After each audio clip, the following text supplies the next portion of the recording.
ರೇಣುಕಾಸ್ವಾಮಿ ಕೊಲೆ ಪ್ರಕರಣದಲ್ಲಿ ನಟ ದರ್ಶನ್ ಹಾಗೂ ಅವರ ಎಲ್ಲ ಒಂದು ಸಹಚರಿಗೂ ಕೂಡ ಈಗ ಸುಪ್ರೀಂ ಕೋರ್ಟ್ ಬೇಲ್ನ ಕ್ಯಾನ್ಸಲ್ ಮಾಡಿದೆ. ಈಗ ಈ ಬಗ್ಗೆ ಮಾತಾಡಲಿಕ್ಕೆ ಹಿರಿಯ ಚಿತ್ರನಟಿ ಮಾಜಿ ಸಚಿವರು ಕೂಡ ಪರಿಷತ್ ಸದಸ್ಯರು ಕೂಡ ಆಗಿರ್ತಕ್ಕಂಥ ಉಮಾಶ್ರೀ ಅವರು ನಮ್ಮ ಜೊತೆಗಿದ್ದಾರೆ. ಮೇಡಮ್, ಇಡೀ ಒಂದು ಘಟನೆ ಸೆಲೆಬ್ರಿಟಿ ಅಂದ್ಕೊಂಡವರಿಗೆ ಅಥವಾ ಯಾರಿಗೇ ಆಗಲಿ ದೊಡ್ಡ ಸ್ಥಾನದಲ್ಲಿರೋರಿಗೆ ಯಾವ ರೀತಿಯಲ್ಲಿ ಈ ಒಂದು ಘಟನೆ ಅಥವಾ ಈ ಬೆಳವಣಿಗೆ ಮಾರ್ಗದರ್ಶನ ಆಗಬೇಕು?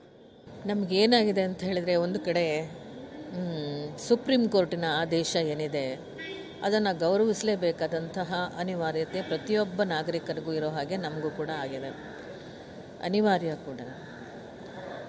ಇನ್ನು ನಾನು ಅವತ್ತೂ ಕೂಡ ಹೇಳಿದೆ, ಇವತ್ತು ಹೇಳ್ತಾ ಇದ್ದೇನೆ, ನಾವು ಕಲಾವಿದರು ಸಮಾಜದ ಸೊತ್ತು, ನಮ್ಮನ್ನು ಗಮನಿಸ್ತಿರ್ತಾರೆ.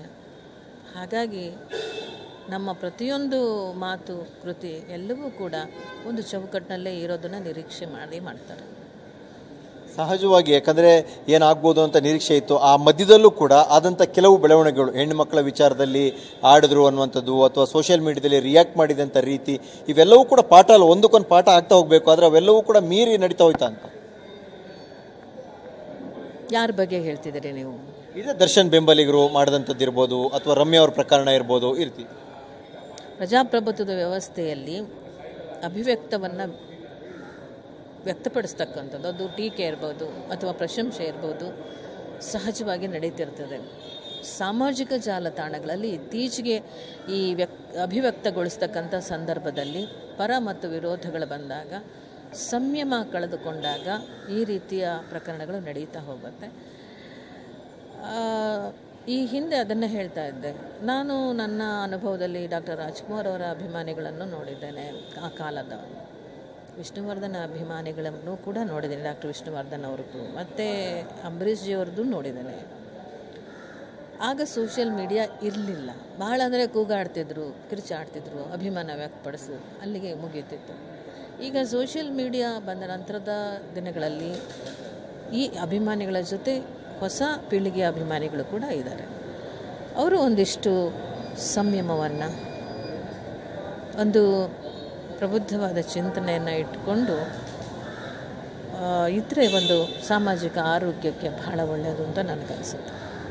ಇವತ್ತಿನ ಬೇಲ್ ಕ್ಯಾನ್ಸಲ್ ಪ್ರಕರಣದ ನಂತರದಲ್ಲಿ ಇಂಡಸ್ಟ್ರಿಯ ಮೇಲೆ ಆಗಬಹುದಾದಂಥ ಪರಿಣಾಮಗಳನ್ನ ಏನಂತೀರಿ?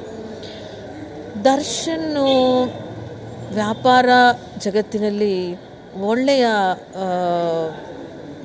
ತನ್ನ ಒಂದು ಕೊಡುಗೆಯನ್ನು ಕೊಟ್ಟಿದ್ದಾನೆ. ಆತನಿಂದ ನಮ್ಮ ಚಿತ್ರರಂಗದ ಜಗತ್ತಿಗೆ ಬಹಳ ಅನುಕೂಲ ಕೂಡ ಆಗಿದೆ, ಇಲ್ಲ ಅಂತ ಹೇಳಲಿಕ್ಕೆ ಆಗೋದಿಲ್ಲ. ಇದು ಒಂದು ನಷ್ಟವೂ ಕೂಡ. ಅವನಿಂದ ಇನ್ನೂ ಬಹಳಷ್ಟು ಕೆಲಸಗಳಾಗೋದಿತ್ತು ಕರ್ನಾಟಕದ ಸಾಂಸ್ಕೃತಿಕ ಕ್ಷೇತ್ರಕ್ಕೆ.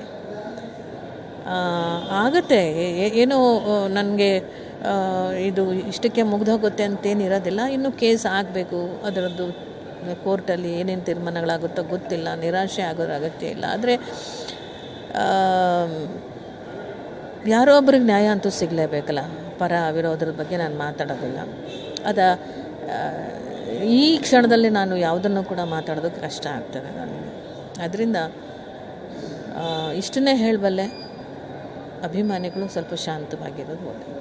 ಒಬ್ಬ ನಟ ಅಥವಾ ನಟಿ ಯಾರೇ ಆದರೂ ಹೇಗಿರಬೇಕು, ಹೇಗೆ ಇರಬಾರ್ದು, ಎರಡಕ್ಕೂ ಈ ಒಂದು ಇಡೀ ಬೆಳವಣಿಗೆ ಒಂದು ಉದಾಹರಣೆ ಅನ್ಬೋದಾ?